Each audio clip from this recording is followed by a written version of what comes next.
Alright, hello citizens of the Nigelverse. It is Nigel here once again, and this is going to be another movie review. So, I actually was going to upload this tomorrow, and instead today was supposed to be Tales from the Labyrinth, and thus we continue Romeo and Juliet. But, truth be told, I woke up late. So, I'll be moving Romeo and Juliet to tomorrow instead, and having this review today.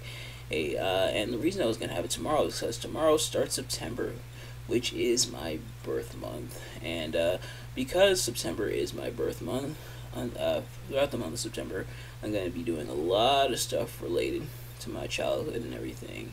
And so I hope you guys are excited for that.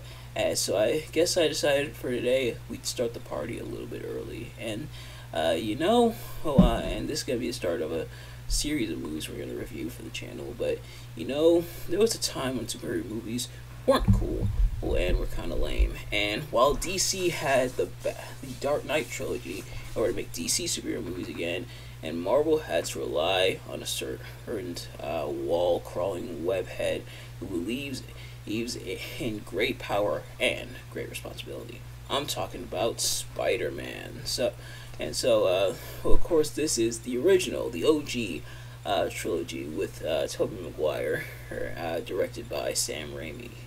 So, we're pretty excited to go back and review these. And to be honest, all three of these movies are movies I haven't seen in quite a while. So, glad to be getting back into the swing of things, some pun intended, with this review. So, but as always, I'm not professional, almost a wrestling reviewer. I've been doing a lot of wrestling reviews lately, and we will get a lot of wrestling reviews during this birth month. But I'm not a professional movie reviewer or movie analyst or movie critic or anything like that. Just a man who enjoys a good time, which I definitely had with this movie.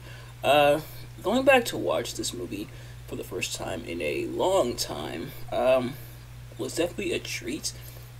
Some stuff aged really well. Some stuff kind of not so much.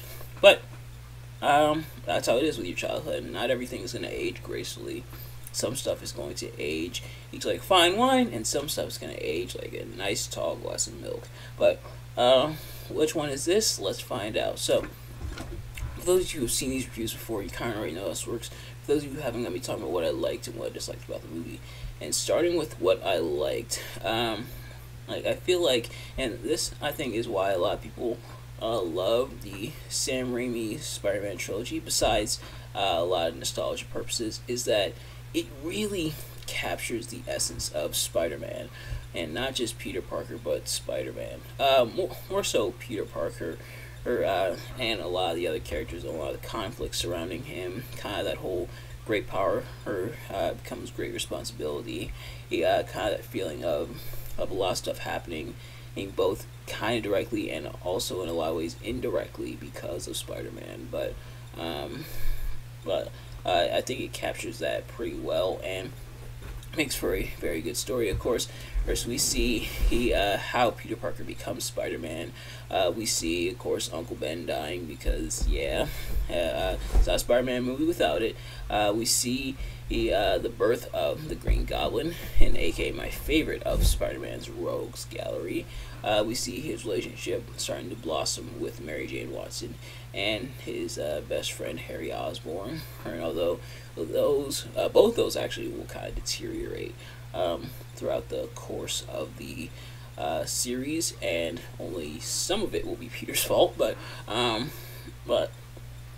so we see all kinds of good stuff here. And this movie, the cool thing about this movie as well is that this movie does have a decent amount of what I like to call 2000s cheese. Now, you've probably heard me say that a few times on the channel when I'm reviewing movies, especially for around this time period, but what does it really mean? So, think about the movies that came out in the 2000s, and even to an extent like the 90s, or really any decade. But focusing on the 2000s, some of that like 2000s cheesiness, stuff that very much was like emblematic of the time, whether it be a certain effect or a certain tone or certain references, stuff that's like, oh yeah, this was the 2000s, kind of that like a lot of stuff was kind of goofy, kind of somewhat risque, a lot of dumb humor at times. But the movies, I feel like, usually fall into one of three categories. Either the movie can be bogged down by a lot of that 2000s cheese where it's like, oh, this did not age well. A movie could work around some of the 2000s cheese, like, oh, okay, it had some of that, but it still worked. But then you have movies like this, which actually works because of the 2000s cheese. For starters, there's a lot of memes, and there will be a lot of memes throughout the series. But there's quite a few memes here, or as you've seen from like the Spider-Man, such as I'm something of a scientist myself, stuff like that, and and there's stuff like that. Add some of the effects, adds like the campy goofiness of it. Peter is portrayed, rightfully so, as an absolute dork, which dorky Peter Parker is always the best Peter Parker, showing that he's not always like the cool guy. Even though he has this super cool power and takes on the super cool identity, with that being Spider-Man, and it didn't really. He's not really like the cool guy. If that makes any sense, let me know if I'm making any sense there. But sometimes it works there, but then sometimes it really works, such as the Green Goblin, which they've done Norman Osborn / the Green Goblin so well here, including the mirror scene, which the mirror scene kind of does have that 2000s cheese. You could tell what they were going for was kind of like the mirror supposed to be a completely different entity. That's supposed to be the Goblin itself versus Norman Osborn, or in terms of that. But I think it works out because it shows the inner turmoil of Norman Osborn / the Green Goblin, how a lot of this is inside his head, and a lot of it's stemming from the science experiment he did on himself as Oscorp was going out of business, which this movie also packed with a lot of emotion as well. Like you have a lot of the funny stuff, quite a bit of action, and a lot of emotional moments as well, such as like Uncle Ben dying, and you really feel for Peter when the person who killed Uncle Ben, he finds out is the person who was at the fight promoter's office that he could have stopped, reiterating great power, great responsibility. A lot of stuff that's like started, it is followed up on some stuff does kind of maybe not falls to the wayside, but will take a little bit more, and that is in terms of the later on movies, in order to address that. But a lot of stuff, when it's introduced, it's followed up on something that's introduced is followed up on, such as when Peter is hiding on the ceiling from everyone because they're not supposed to know he's Spider-Man, and the blood drops, and thus Norman Osborn puts two and two together and figures out that Peter Parker is Spider-Man, and I'm surprised that Peter didn't figure out Norman is the Goblin after her Aunt May was attacked and Mary Jane. He's like, who was the only person there? How could Green Goblin have figured out my identity? Wait, hey, a drop of blood was on the floor and Norman Osborn was there.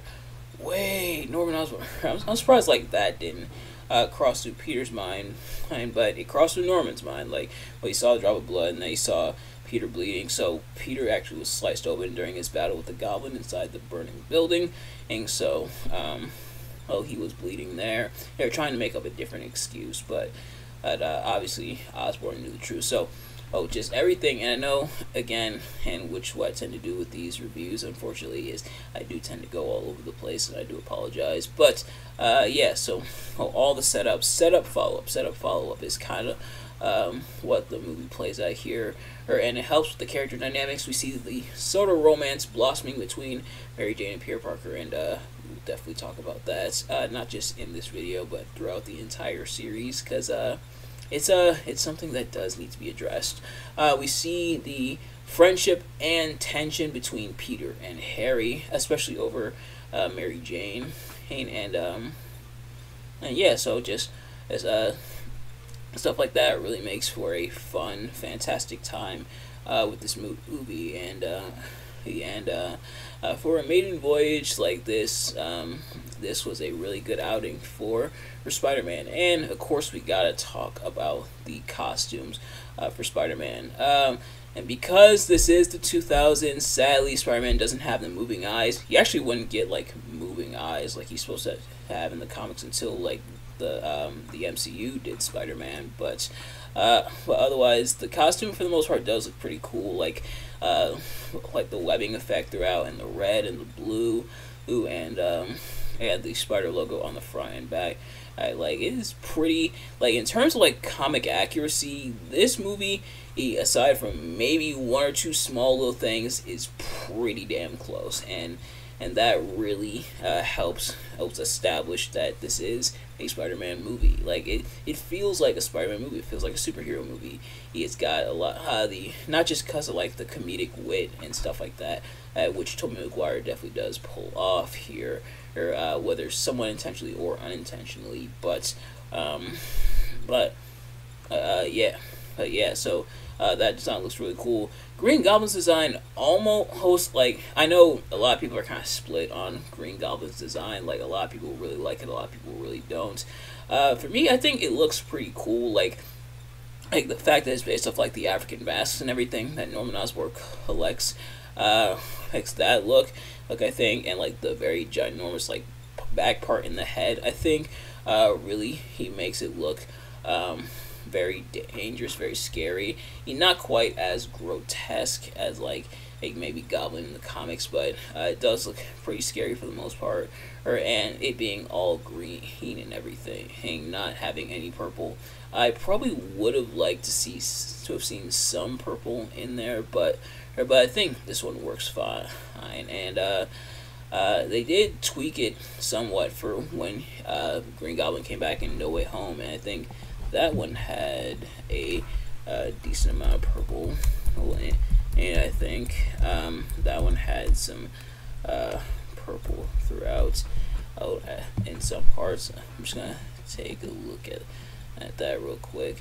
Yeah, it had some with like the hood and everything. I think so, incorporating the purple there, but otherwise, like seeing the Goblin's costume here is still pretty cool. So it's not really a knock on the movie. Yeah, so all kinds of stuff like that. Of course, Bruce Campbell makes an appearance, and as he often did in these movies, he appears in all three movies. And of course, there's Macho Man Randy Savage as Bonesaw, probably one of the most iconic like wrestler tie-in roles in history. He is Macho Man as Bonesaw. It's short, but it holds a place in our heart, you know. And of course, J.K. Simmons as J. Jonah Jameson didn't really get as much limelight here. Well, he got a decent amount. He does get attacked by the Goblin. We see Spider-Man officially get a job with like Daily Bugle, well, officially, unofficially. But we're starting to see the beginnings like J. Jonah Jameson, but he's going to get a lot more later on in the series, which is phenomenal because J. Jonah Jameson throughout the series was fantastic. In terms of what I didn't really like about the movie, I mentioned how a lot of the times the 2000s cheese is implemented well into the movie, but there's times where it isn't. And there's times where the 2000s cheese does kind of rear its ugly head. Like some of the effects do look really admittedly for the movie. Like some effects do look like really especially like during like the action spots where Spider-Man's like swinging and stuff like that, and you can kind of tell like once you see it, you can't unsee it. Essentially, when it comes to like a lot of like the effects they put in, is like okay, that didn't really look the best in terms of that. And we are starting to see Mary Jane and her toxicity that will carry throughout the series. You knew she was gonna be toxic when she had like 4 different love interests in this movie. She starts off dating Flash Thompson, then she dates Harry for like a little bit. Then she falls in love with Spider-Man, and then she falls in love with Peter. Peter doesn't fully reciprocate, mostly because of his responsibilities as Spider-Man.